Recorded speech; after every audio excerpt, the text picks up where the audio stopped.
bu ñu defee justice daanaka justice boobu moom lay tàmbali te fàttale aussi la mu njëkkoon a wax ne moom la ñu war a def abroger la loi d'amnistie moo ko waxoon Bassirou Diomaye tey ma bëgg a tegal wanaan fexeel loolu ñu dindi ko wala nga dindi assemblée nationale on pense surtout dissoudre tout simplement le PASTEF parce que le PASTEF ressemble plus à du satanisme ça n'a rien de sénégalais.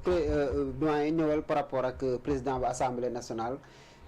ak aussi yéen fan ngeen teg ne vraiment parti état le fait que comme Papa Laat loolu du fi am parti état ku ko fi jéem xam du fi am mais aussi annoncé wuñ ne dafay am aussi une précision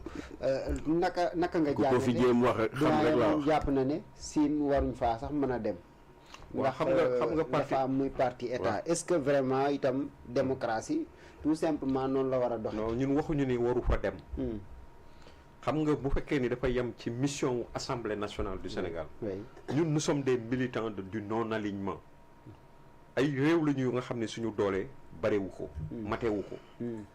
de sorte que ñun li ñu arrangé mooy être à équidistance des superpuissances hégémonistes et hégémoniques mooy Russie muy États-Unis muy Chine dañu war a diggu dóomu suñu diggante ak ñoom dafa war a nekk diggante boo xam ni dañuy jàmbure ci seen ay question de fond dañ ciy jàmbure fu nekk ñu xam ni suñu njëriñ ma nga fa ñu dem jëli ko ci njekk ak teraanga ci masla mais buñ jël position jël jébbalu ji way baaxul xam nga li nga xam ni li tax ma ne la li Malick Ndiaye def li mu wax ci kàddoom président ak njébbal feeñ na ci kàddoom rek njébbal feeñ na ci parce que xam nga nit ñi dañu amee seen nopp di dégg amee seen xel di réfléchir xam nga bu fekkee da nga ni autoproclamer la Chine comme la première puissance mondiale ce qui est archi faux hein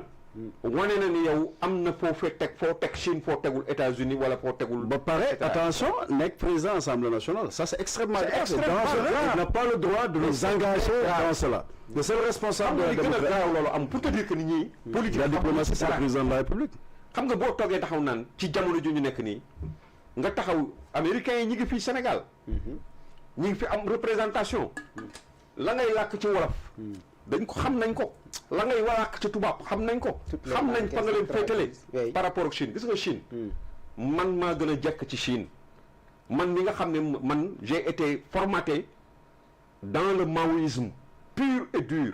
le marxisme léninisme et la pensée Mao Tse-tung mais la Chine a cessé d'être communiste depuis très longtemps. La Chine est libérale.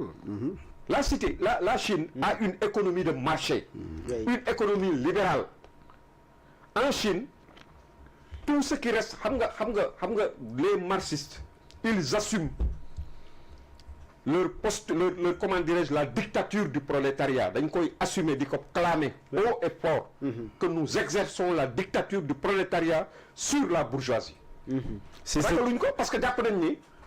c'est noble parce que ñi gën a néew doole ci askan wi ñoom la ñuy tëggoo mais ku ko bëggoon def nag doo jël ay oto yi jar ay millions mais di ko jox ay nit ñi dawal pendant ce temps-là les Sénégalais sont là la Chine nag même loolu mu doon tëggoo absolument dictature jël la paysannerie pauvre et la classe ouvrière di ko tëggoo ni ñoom la taxawal loolu amatul depuis très longtemps depuis ñoom Deng Xiaoping loolu amatul la Chine a cessé d'être communiste. Tout le monde le sait ça. Hein? Donc tey bu fekkee ni dañu ñoom Chine dafa taxawal un parti état réew moo xam ni kenn amu fa droit taxaw wax benn kàddu moo fa am leneen lu fa am maanaam keneen ku ñëw taxaw ni moom dafa am lu mu bëgg ci réew mi wala dafa bëgg taxaw dëggal boppam ñu jàpp ko tëj ci kaso bi wala ñu rey ko loolu c'est un pays qui n'est pas démocratique. C'est simplement un pays xam nga bu fekkoon dictature du prolétariat dañ naan c'est un pays socialiste foofu loolu du fa am benn parti moo fay am nangam ak nangam ak nangam ak nangam parce que idéologiquement ñoom dañ koy expliquer am ay arguments yu ñu jël tekka ci kaw table bi mais yow loo xam ne yow amoo benn argument yow far mais ëllëg ko mu doon booloo bopp sa la en Chine ku nekk à chacun selon ses moyens la du à chacun selon ses besoins kon mënoo taxaw di wax parti communiste donc Pastef la mu fa wuti la mu fa taxaw xam nga argument beneen bi nga dégg naa ko sax muy def ay fanfaronnade du genre Pastef parti la boo xam ni dafa kii ci àddina si fu ñu dem nit ñi nangam ak nangam mooy ñu tas ko on peut pas respecter rester dans le cadre de la CEDEAO xam nga loolu dañ ko war a dindi xam nga loolu gondiwul kenn les gens il faut doucement rigoler les Sénégalais et les Sénégalaises parce que lu tax mooy Pastef ñun dañ koy dund Pastef lenn rek la mën a taxaw ñu mën a ci lenn rek la singulariser wu mooy la violence physique la violence ci kaddu ay saaga loolu rek la ñu xamee ak xam nga lan mais la dictature de la pensée unique te loolu mënu fa ne c'est tout ce que le PASTEF montre sur la PASTEF depuis 2 ans mi ngi nekk au pouvoir violence réew mi ngi nekk nërmeelu nekk ci suuf amul dara lu ñu fi def bant sax sampuñu ko fi donc booy tiitaroo Pastef mais xam nga kuy sàqami te dara nekkul sa gémmiñ El Malick Ndiaye doit comprendre que sa bopp ngay naxoo kenn ñaareel ba encore leneen li ma la bëgg wax mooy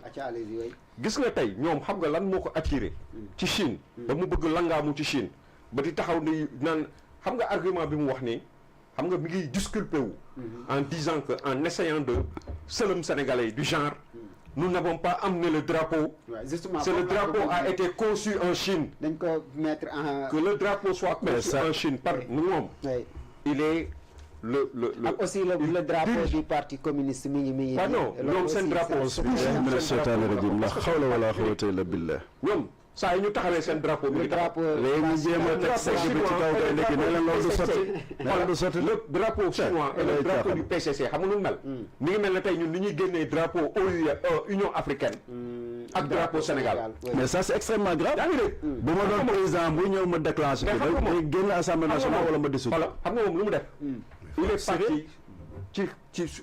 le contribuable sénégalais moo financé demam. Visite officielle au nom de l'Assemblée nationale qui appartient à tous les Sénégalais, à tous les partis politiques. La preuve, il y a des députés non Pastef qui étaient derrière lui, dans la délégation. Donc quand même les Chinois confectionnent un drapeau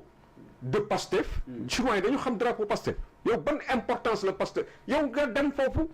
mais on t'a même pas presque on t'a pas reçu amul jeexital dem nga ko visite officielle mais xoolal boo demoon ci rabkat yi ne fii les artisans là ñu rabal la ko nga yóbbu rabalale seen bopp ñoom bu Chine bi nga rabal leen xam nga loolu bu am sens day dem ñu confectionné d'état responsable te loolu boo ñu ko fa l'homme d'état responsable il aurait dit attendez il faut pas confondre le parti et l'État. Oui, c'est vrai. Nous avons un parti, nos autres camarades qui sont avec nous, nos autres collègues qui sont avec nous, ont des partis qui ont voté avec ce parti. APR, AFP, Nangam. Il y a tellement de sensibilité au sein de l'Assemblée nationale. De sorte que ça, en tant que parti politique, su fekkee ni dafa dem au nom de son parti, am na droit nouer ay relation ak Chine. Mais su fekkee dafa dem au nom de l'Assemblée nationale et il l'a confirmé. nee na du ñoom lay ba mu indi. mooy du ñoom ñoo yóbbu drapeau bi mais dañu ñëw fekk nga ñooñu dafa. mais c'est encore plus grave. c'est encore plus grave. xam nga donc vraiment pour dire que ñoom xam nga la leen yóbbu foofu. parce que il y a un parti. Comment dirais-je, il y a un État, le système de parti-État là-bas. Nous, ils voudraient, l'angamuti affaire bu bel nonou, and ak Chine, gëmlo nit ñi ñom chinois lañu andal, mais heureusement ba nga xamé ni les maoïstes au Sénégal ont compris depuis très longtemps que la Chine n'est plus cette Chine de Mao Tse-tung. Très bien. Yow lan nga japp né c'est plus grave le fait que ñu ñëw fekk ñu mettre confectionner drapeau bi non seulement mais aussi teg ko ci taabal ji lan nga ci jàpp ne moo ci gën a grave mais est-ce que itam vraiment wax ji yëpp daanaka mooy El Hadji Malick Ndiaye est-ce que waroon na mën a affirmer itam encore une fois devant tous les Sénégalais jàpp ne c'est le parti boo xamante ne nii xëy na moo tiital Sénégalais yi ndax itam loolu. tiital Sénégal rejoindre mais gis nga président nekk fii doyen moo tax gis nga làmmiñ boo ko bàyyi rek mu wax dëgg ndax waaw day wax dëgg bi ndax mooy tiital Sénégalais yi Sénégalais bu ñu xamoon li leen di yor danañ bàyyi li ñuy yor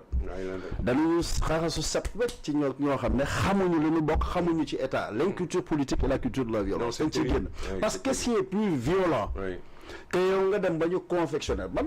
am na amul loolu ñoom la mais man laa wax bu ma yoroon sama parti tey MJPV suñu gars suñu réew du parti sax mais disons mouvement ma dem tey Amérique ñu confectionnel ma ko non dama koy rus a présenté waaw mais la may njëkk a def yàlla bu la yàlla dog mais Latir wax nga ko xam nga tey lan moo doon tiitaru Malick Ndiaye lu mu mënoon ñëw taxaw jaay ko Sénégalais yi mooy dama dem ñu indil ma drapeau Pastef man leen Pastef indiwu ma fii waaw Assemblée nationale Sénégal moomu fi indi effectivement Sénégal moomu fi indi te ñu ne la deuxième personnalité de l'État boo fa demee nga war ñu faa demal waroo fa nangu ne yow tu manques de leadership parce que qu'est-ce que ça veut dire mooy yow dañ lay trembale di la yóbbu ci yoon woo xam ne jëmoo ca parce que yow boo confectionné bay dem fenn damay d'abord am conception un bon concept une bonne conception tout simplement de li nga xam ne man ci lay tàmbale ci la lay yem doo ma andi beneen débat boo xam ne ma sori ca loo xam ne yow yaa ci xalaat du point de vue stratégique nga ñëw di ma ko tegal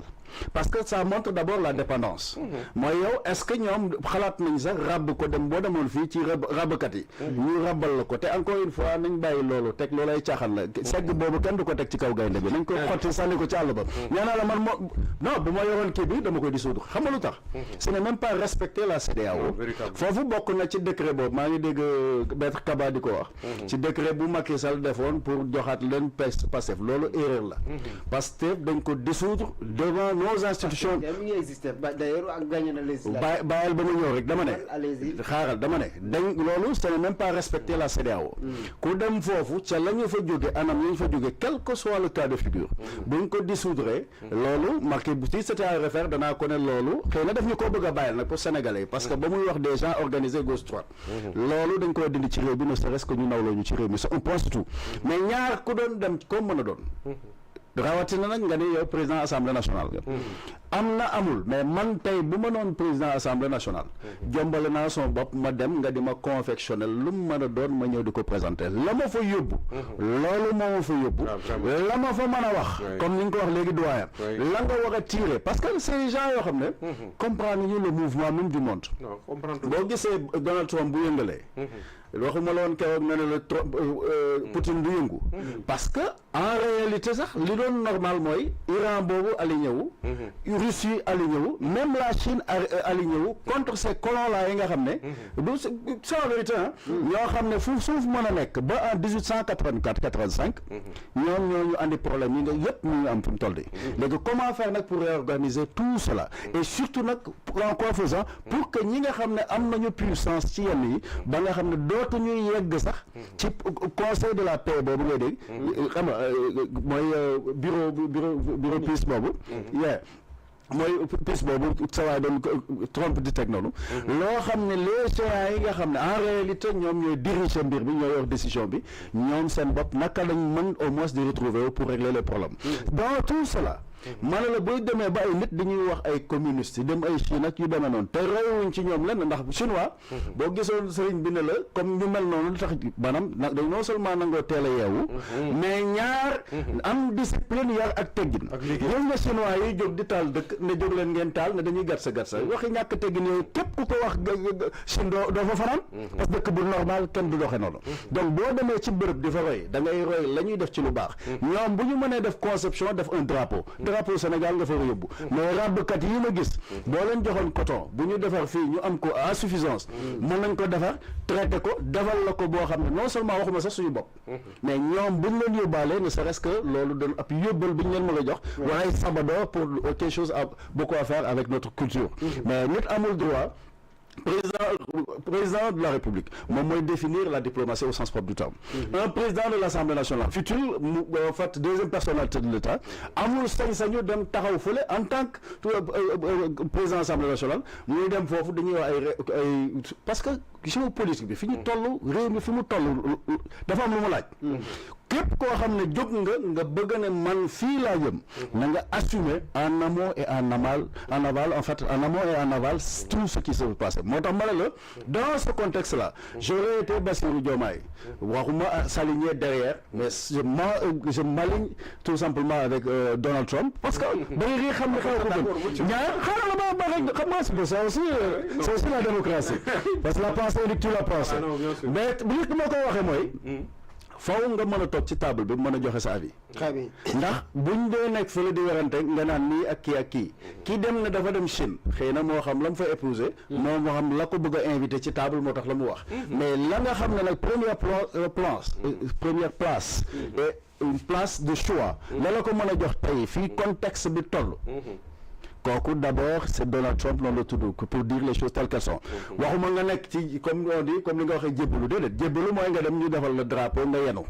booy ànd ak déedéet booy yóbbu da nga yóbbaale li ñuy defar Ousmane mi fi doon ne ay ngaay ne dem na fi sax ba ne montre bi ñuy defaree Sénégal loolu fan la am ci Sénégal loolu lépp wax na ko sénégalais yéen leen ko sénégalais il est temps que ñu séparé wu ak Pastef ndax Pastef fam leen jëme foofa ndox du fa am yàlla nañ ci yàlla musal te musal ci njaboot yëpp. amiin jërëjëf merci beaucoup vraiment